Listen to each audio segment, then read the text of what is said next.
Nou, as jy vandag vir my vra, nou waar staan ons volgens die riglyne van die Bybel, vandag hier waar ek met jou praat, waar staan ons volgens die riglyne van die Bybel? Hoe naby is ons aan die Esegiel 38 oorlog? Spit jou ore. Luister baie mooi wat ek nou aan jou gaan verduidelik. Lees saam met my wat die Heilige Gees vanoggend op my hart kom lê het. Luister baie mooi, spit jou ore, jy moet afskakel, jy moet die handbriek optrek, jy moet jou foon afsit, jy moet luister wat ek nou vir jou gaan sê, want jy wil weet waar staan ons in hierdie lewe waar ons vandag is, volgens die riglyne van die Bybel, en hoe naby ons is aan die Esegiel 38 oorlog, en baie van julle gaan geskit wees, baie van julle gaan van vandag af julle oë op julle neus hou, julle gaan afkyk en skaam wees op die manier hoe julle praat en optree, en wie julle volg en na wie julle luister, en as jy wel die stem van die Heilige Gees kan hoor, is jy meer as welkom dit te gaan toets met die stem van die Heilige Gees, want ek sê vandag vir jou, ek glo dat hierdie woord van die Here afgekom het, en as jy iets anders as ek vandag ontvang, is dit een van twee dinge, of ek en jy luister nie na die regte stem nie, of ek en jy dien nie dieselfde God nie, so maklik soos dit, en ek vat natuurlik volle verantwoordelikheid vir die produk, wat ek vandag op hierdie tafel sit. Jakobus 3 sê die woord, nie almal van ons moet leermeester wil wees nie, want ons gaan anders te beoordeel word, en ek vat volle verantwoordelikheid vir dit wat ek op die tafel sit. Ek is 100% seker, dit wat ek by die Here ontvang het, het ek getoets, seker gemaak om dit te doen, en as jy vandag hierdie boodskap luister, weet God se volle seën en vrug is daaroor, ek vat volle verantwoordelikheid. Lees saam met my wat die Heilige Gees op my hart kom lê het, spit jou ore, maak toe jou oor, luister mooi, Openbaring 20, vers 1 tot 6, luister baie mooi. Toe het ek 'n engel uit die hemel uit sien kom, met die sleutel van die onderaardstes diepte, en met 'n groot ketting in sy hand. Hy het die draak, die slang van ouds, wat die duiwel en die Satan is, gegryp, en hom vir 1000 jaar vasgebind. Luister baie mooi, vir 1000 jaar. Hy het hom in die onderaardse diepte gegooi, dit toegesluit, en dit bokant hom verseël, sodat hy nie meer die nasies kan verlei, voordat die 1000 jaar om is nie. Alright, luister baie mooi. Daarna moet hy 'n klein rukkie losgelaat word. Toe het ek trone gesien, luister nou baie mooi, toe het ek trone gesien, en die siele van die mense wat onthoof is. Nou sien dit vir jouself, toe het ek die trone gesien, en die siele van die mense wat onthoof is, so hulle koppe is afgekap, omdat hulle aan die getuienis van Jesus Christus en die woord van God vasgehou het. Alright, dis die rede hoekom hulle onthoof is, omdat hulle aan die getuienis van Jesus en die woord van God vasgehou. Luister baie mooi, spit jou ore. Hulle het op die trone gaan sit, en aan hulle is die bevoegdheid gegee om as regters op te tree. Luister nou baie mooi, jy moet nou mooi kyk wie hierdie mense is. Dit is hulle wat nie die dier en sy beeld aanbid het nie, en nie die merk op die voorkop en op die hand aanvaar het nie. So wie is hulle? Dit is hulle wat nie die dier en sy beeld aanbid het nie, en nie die merk op die voorkop en op die hand aanvaar het nie. Alright, dit is wie hulle is. Wat het met hulle gebeur? Ek glo dat dit absoluut opregte Christene is, warm Christene, en omdat hulle verwerp het, omdat hulle die dier en die beeld nie wil aanbid het, en nie daai merk op die voorkop op die hand aanvaar het nie, was hulle koppe afgekap. Alright, so baie belangrik. So die kerke sal speel 'n partytjie hou, en van ons geloof 'n grap maak in 'n speelplek tot op hierdie punt. Ek glo dit, tot op hierdie punt. As ons hierdie T-aansluiting bereik, sal die kaf van die koring geskei word, en dit is waar die absolute skeiding gaan kom. Nou luister baie mooi, hulle het lewend geword, die wie se koppe afgekap is, hulle het lewend geword en saam met Christus 1000 jaar lank geregeer. So wat gebeur? Hulle koppe word afgekap, en dan gaan hulle saam met Christus vir 1000 jaar lank regeer. Dit is die eerste opstanding. Die ander dooies het nie lewend geword voordat die 1000 jaar om was nie. Geseënd en heilig is die wat aan die eerste opstanding deel het. Oor hulle het die tweede dood geen mag nie, maar hulle sal priesters van God en van Christus wees en sal saam met hom die 1000 jaar lank regeer. Ek is jou luister baie mooi. Ons is nog nie daar nie, ons is nog nie by die merk van die dier nie, ons het nog nie die dier in die beeld aanbid en hulle het nog nie met 'n merk op die voorkop in die hand na jou toe gekom nie. Hoor jy wat ek vandag sê? Ons is glad, ons is nog nie daar nie, dit moet nog kom. Alright, sit dit in jou agterkop, kom ons lees verder. Julle wil ons weet, waar staan ons? Waar staan ons met die Esegiel 38 oorlog? Hoor die woord van die Here. Van daar af lees ons Openbaring 20 vers 7 en 10, spit jou ore. Wanneer die 1000 jaar om is, dit is nou die verwysing na Openbaring 20 vers 1 tot 6, wanneer die 1000 jaar om is, die tye na die merk van die dier, baie belangrik, jy moet baie mooi luister wat ek vir jou verduidelik, wanneer die 1000 jaar om is, dis nou die verwysing na Openbaring 20 vers 1 tot 6, en die tye na die merk van die dier, alright, want dan is ons mos nou na dit, verstaan jy, sal die Satan uit sy gevangenskap losgelaat word, okay, so 1000 jaar, van daar af, van die merk van die dier af, wat mense se koppe afgekap word, omdat mense nie die merk op hulle voorkop op hulle hand wil gevat het nie.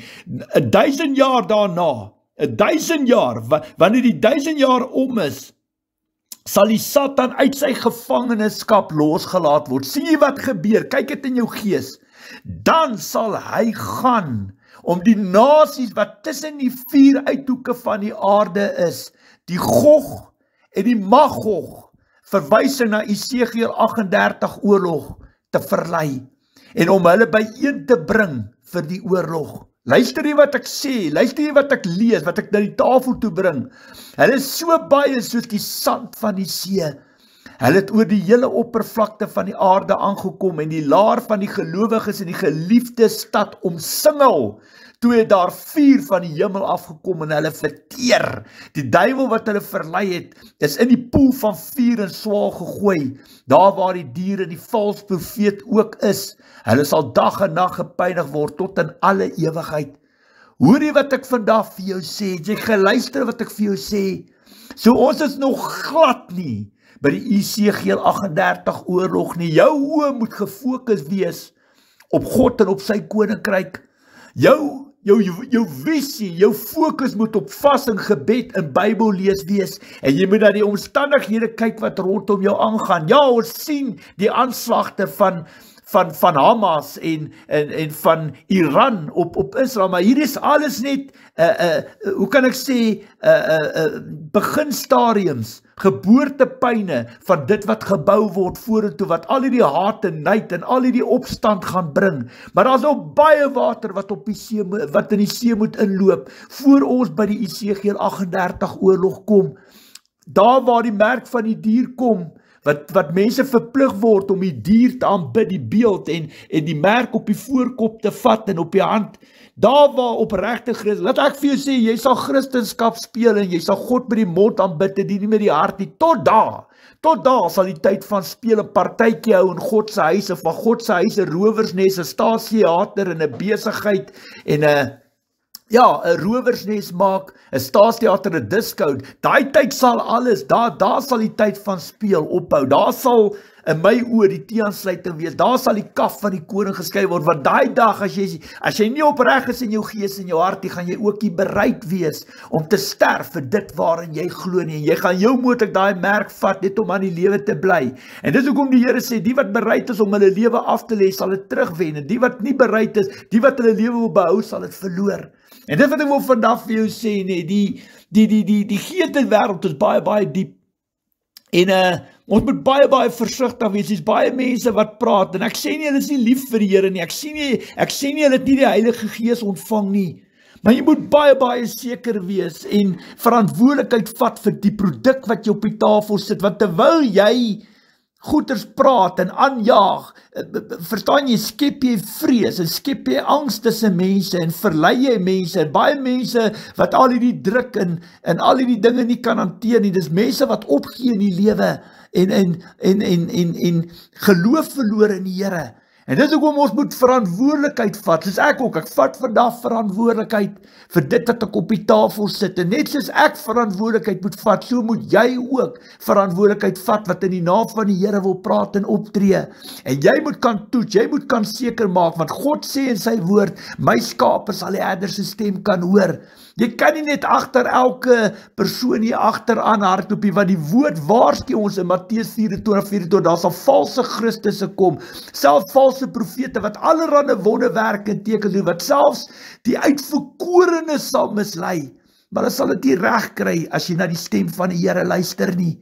En ek wil vandag vir elkeen attent maak om regtig hard te werk aan jou verhouding met die Here, God se aangesig op te soek en na hom te luister, nie jou vertroue in ander mense te stel en in wapens en jou ore uit te leen aan enige persoon hier buite nie. Verstaan jy, hoe moet God vir jou opdrag gee?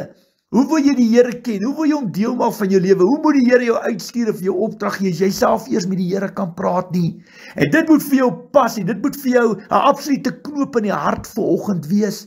Of ek kan sê, ja, ek gaan alles los waarmee ek besig is, ek gaan die handbriek in my lewe optrek, en ek gaan die aangesig van God opsoek. Maar weet jy wat, jy is heel moontlik vandag mislei, en miskien kyk jy vandag op jou neus, miskien het ek vanoggend die mat onder jou voete uitgeruk, en jy het tot die besef gekom, ons het nog so 'n bietjie 'n pad om te stap hier buite, en ons moet oppas om allerhande gemoedere en waarsêery en doemprofesie kos te gee, en ons self te verlekker, wanneer Israel sy militêre basis, wapens, en hy skiet alles flenters, en mense verlore lewens, en duisende mense se bloed roep van die grond af na die Here. Jy kan jouself in jou hele lewe nooit ooit verlekker, as enige mens sy lewe verloor, of hy wit, bruin of swart is, of hy 'n Jood is of nie Jood. Jy kan jouself nooit verlekker nie, maar weet jy wat, dan beklei jy die verkeerde vyand. Die ware vyand is in gees, nie in vlees nie. Dis Satan in sy bose koninkryk. Ek sê altyd vir mense, bring vir my enige persoon wat volgens jou die koninkryk van God nie werd is nie. Hy kan wit, bruin of swart wees, hy kan 'n man, vrou of 'n kind wees, hy kan Afrikaans, Engels, Lesotho, Zulu, ag, hy kan enige taal praat, Duits, wat ook al. Ek sê vandag vir jou, as God vir my opdrag gee, om bevryde op daai persoon te doen, sal ons deur die krag van die Heilige Gees, deur die bloed van hom, deur ons geloof in Jesus Christus, bevryding op daai persoon doen. En nie deur ons eie krag, maar deur die krag van die Heilige Gees sal daai persoon verlos en bevry word. God sal hom vul met sy Heilige Gees. God sal die woorde soos kool op sy lippe lê, en hy sal diensbaar en bruikbaar vir God wees, en elke knie sal buig, elke tong sal bely, en hy sal een van hulle wees wat 'n positiewe verskil maak hier buite. Maar omdat ons alles in vlees kyk en nie in gees, die slaap ons mense, en sit Satan ons almal oor aan, en al wat hy doen, hy roer die pot van geweld, haat en misdaad, want hy soek dood, bloed te vernietig, en dis wat hy soek. Verstaan jy, hy hou daarvan as jy kan kies, hy hou daarvan as jy moord goedkeur en goed praat, en saam vervloek en skinder en sleg sê, dan speel jy 100% in sy kraal in. En ek wil vandag vir julle sê, ek sien hom vir wie en wat hy is, hoe hy geestelik aanval, en hoe hy vleeslik deur mense aanval, selfs deur regerings, konings, kabinette en regeringsleiers van lande, selfs van Israel. Jy kan glad nie die vrug van die Heilige Gees in daai mense se optrede sien nie. Jy kan nie die karaktereienskappe van ons broer en koning, verlosser en saligmaker, ons rolmodel Jesus Christus, en daai leierskap van daai mense raak sien nie. Waar kom vergifnis in? Verstaan jy, Matteus 6:14-15 sê die woord, as jy ander mense nie kan vergewe nie, kan jy my nie vergewe. Kan ek jou nie vergewe nie. Dis wat die woord sê. So op die einde van die dag, dit gaan nie oor wie Israel aangeval nie, dit gaan nie daaroor nie, ons almal weet wie hulle aangeval. Hulle moet op hulle knie val en sê, maar hoekom het God dit toegestaan en toegelaat? Maar weet jy wat, goed en sleg, God is totaal en al in beheer van alles, volgens Johannes 3:27 en Johannes 19 vers 11, niemand sal iets op aarde kan doen, dit uit die hemel uit aan hom gegee is nie. En dis hoekom die leierskap van Israel op hulle knie moet val en eerder vir God gaan vra, hoekom hy dit toegelaat? Maar jy sien, hulle kan dit nie doen nie, omdat hulle nie glo in die Messias, die seun, die enigste seun van God, Immanuel, God by ons nie. Hulle glo nie dat hy die Messias, die Christus is nie, die seun van God. En dit maak hulle outomaties dat hulle veroordeel is, en dis hoekom Satan geestelike regte is, en dis hoekom hy dit aanvra, en dis hoekom hoe meer hulle mense doodskiet, hoe meer hulle bomme laat val, hoe meer hulle kwaad vir geld en reg in eie hande vat. Weet jy wat, as jy dit omswaai en gees, hoe meer hoe meer gee hulle vir Satan regte om hulle aan te val. Dis hoe dit werk. Dis hoe dit werk, jy weet wat nie, hulle dink hulle doen goed, maar eintlik doen hulle sleg, want hoe meer mense hulle doodmaak, hoe meer plek hulle flenter skiet, en ongemak, en seer en pyn hulle veroorsaak, hoe meer bring hulle dit oor onsself, want al wat Satan doen, hy loop in die troonkamer in, en hy eis regte op om Israel te verwoes en te vernietig. En kom ek vertel jou iets, is net God en God se genade alleen, wat juist toelaat dat dit nie gebeur nie, want dit gaan oor die eer van God, dit gaan oor die eer van sy naam, en hierdie is 'n saak tussen God en Israel. Nou kom ek vertel julle iets, hier waar ek vandag met julle praat, daar's een persoon, wat met wysheid, insig, kennis en krag praat in Israel nie. Jy kan nie hoor dat hulle praat met die hart van Jesus Christus, wat die vrug van die Heilige Gees dra, wat die woord spreek, wat van God, van sy koninkryk afkom. Jy sien dit nie.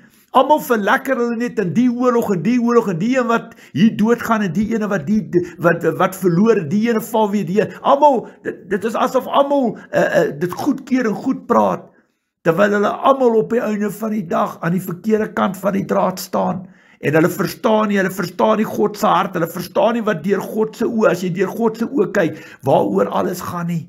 En ek wil vandag vir julle sê, dat ons Christene sal moet oppak, ons sal ons handbriek moet optrek, en ons sal moet begin bid, die rook uit die aardbol uitbid, en begin terugbeweeg na die Here toe, en daar waar ons na onsself kyk, outomaties ook bid, vir elke siel in die Midde-Ooste, en ek kan vandag vir jou sê, almal van hulle skuldig, en ek dink julle kan vandag agterkom, waar ek heen gaan, waar ek op pad is, maar jy weet die woord sê, dit is baie belangrik dat ons die een liggaam van Christus sal verstaan, en die woord sê, die hand kan nie die voet verwerp, en die oor ook in die neus, as een dit lei ons almal saam, en kom ek vertel julle iets, hier's baie Christene in Suid-Afrika, en so is daar ook baie Christene reg oor die Midde-Ooste, selfs in Israel en Jerusalem, is daar Christene, opregte Christene, mense wat glo in Jesus Christus, wat hom aanbid en dien, en wat tans hier waar ek met jou praat op hulle knieë, wat hulle roep na God, vir sy bonatuurlike intrede in daai land, in Jerusalem en Israel, en so kry jy Christene in elke dorp, elke stad, elke provinsie, elke land, reg oor die wêreld, en dit is ons, die opregte Christene, die warm Christene, wat hierdie wêreld aan die gang hou, wat Israel lewendig hou, wat Jerusalem lewendig hou, wat Suid-Afrika lewendig hou, wat elke dorp en stad, provinsie en land in hierdie wêreld lewendig hou. Want as ons uit die prentjie uitgeneem word, gaan Satan voelhels kom en hy sal verwoes en vernietig. Op die einde van die dag sal hy triomfeer, en hy is daar om van God 'n bespotting te maak, 'n grap. En dis hoekom dit so belangrik is dat ons kruise sal dra, en die woord sal spreek, nie lui sal wees nie, maar ons Bybel sal lees en sal bid, sal intree vir mekaar. Maar dit wat die woord sê, God sal ons nooit los, ons nooit verlaat nie. Vir Abraham het hy gesê, is daar net 10 regverdiges binne 'n dorp of 'n stad, sal hy daardie dorp of stad nie verwoes, nie vernietig nie. En dit hoekom my gebed aan die Here is, dat hy sy engele sal uitstuur as dit sy wil is, na Israel toe, na Jerusalem toe, na die hele Midde-Ooste toe, elke dorp, elke stad, elke provinsie, elke land, selfs in Oekraïne, in Rusland, Amerika, Engeland, oral, Suid-Afrika, oral, elke dorp, provinsie en land, en 'n stad, en daar waar die Here sy engele uitstuur, en hy sien sy 10 regverdiges binne daai dorp of daai stad, staan ons op die beloftes van die woord, want jy sien, ons is die wagte op die muur, en ons sien die rooi ligte, ons sien die gevare, ons herinner God op 'n daaglikse basis aan al sy beloftes, dan sal ons ook in hierdie geval vir die Here pleit, staan op sy beloftes, hy sal nie daai land, hy sal nie daai dorp, hy sal nie daai provinsie, hy sal nie daai stad vernietig nie. Dis tyd dat ons kruise optel, as jy nie jou kruis dra nie, sal hy einste kruis jou absoluut verpletter. En dis tyd dat ons begin sterk staan en opstaan en begin God se aangesig soek. Dit is nie 'n kuns om na jouself te luister, dit is nie 'n kuns om na ander mense te luister, dit is 'n kuns om na die stem van die Heilige Gees te luister. Hoor jy wat ek vandag vir jou sê, en jy wat 'n geestelike leier is nie 'n kuns om in die naam van die Here te praat en op te tree. Weet jy wat is 'n kuns? Is 'n kuns om die opdrag van God af te kry, dit te toets, seker te maak het kom van die Here af, en dan die woord te spreek en op te tree, en verantwoordelikheid te vat, Want jy kan nie 10 tree op die water wil hardloop en dan besef jy is verkeerd en dan wil terug hardloop boot toe nie, want dan gaan jy sink, jy gaan verdrink. En dit is baie belangrik dat ons sal begin seker maak en nie die Here se naam in oneer bring nie. Die pot is vuurwarm hier buite en Satan kom met alles wat hy kan om te verwoes en te vernietig. En dis hier waar ons nou moet sterker staan as ooit. Bid vir mekaar. Dis wat Efesiërs 6:18 sê, ons moet bid vir die gelowiges, ons moet bid vir mekaar, ons moet bid vir ons medebroers en susters. En dis wat ek vandag vir jou wil sê, bly bid. En vra vir die Here om jou te versterk met onderskeiding van gees, dat hy jou sal seën met wysheid, insig, kennis en krag, en dat jy die woord sal spreek soos jy dit van die Here af kry. Dit sal seker maak, dit sal toets voor jy uit die boot uit klim. Want op die ou vandag as jy in die naam van die Here praat en optree en God het jou nie opdrag gegee nie, klaar Satan jou aan vir ongehoorsaamheid en jy is heel moontlik 'n valse profeet as jy jouself opgeroep het en God het jou nie opgeroep nie. Baie mense soek hulle saligheid in die woord van God. Verstaan my punt baie mooi. Die Bybel is daar, yes. Dit is ons lamp vir ons voete, die lig vir ons pad. Maar die woord sê ook my skape sal die herder se stem kan hoor. En dit is baie belangrik dat jy die woord met die stem sal toets. Geen profesie kan reg uitgeleef word sonder die stem van die Heilige Gees nie.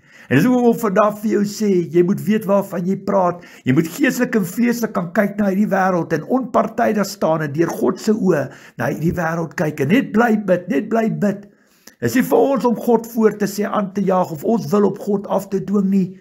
Dis nie vir ons om God en Messias te speel nie. Ons kan net op die fondamente bou wat Jesus Christus vir ons uitgelê het. Ons kan op die fondamente bou wat hy vir ons uitgelê het en op die spore trap wat hy vir ons gewys het om te trap, die rigting te loop, die pad te stap saam met hom. En dis hoekom ek vandag vir jou wil sê, bly gefokus, hou jou voet op die grond, wees nederig en sagmoedig. En toets alles met die woord, toets die woord met die woord, maak nie saak wat hierdie profeet en daai apostel en daai evangelis en daai leraar en daai dominee en daai pastoors, toets alles met die woord, toets dit met die stem van die Heilige Gees. Hoor wat ek vandag vir jou sê, jy wil nie mislei word, die Satan is 'n naaper van die Heilige Gees, en hy kom om baie mense oor aan te sit, en te mislei en te verlei, en jou tot 'n val en 'n gat in te trek. Hy span soveel toue hier buite, en jy moet baie waaksaam en wakker wees. Onthou, as jy 'n kind van die Here is, opregte warm kind van God, dan kyk jy deur God se oë, en besef en weet dat ons is net kuiergaste, net ligdraers, kuiergaste, vreemdelinge in hierdie wêreld. Verstaan jy, God se koninkryk het absoluut niks met oorlog, moord en dood te doen nie. Alright, die ware vyand is Satan en sy bose koninkryk. Onthou dit altyd in jou lewe.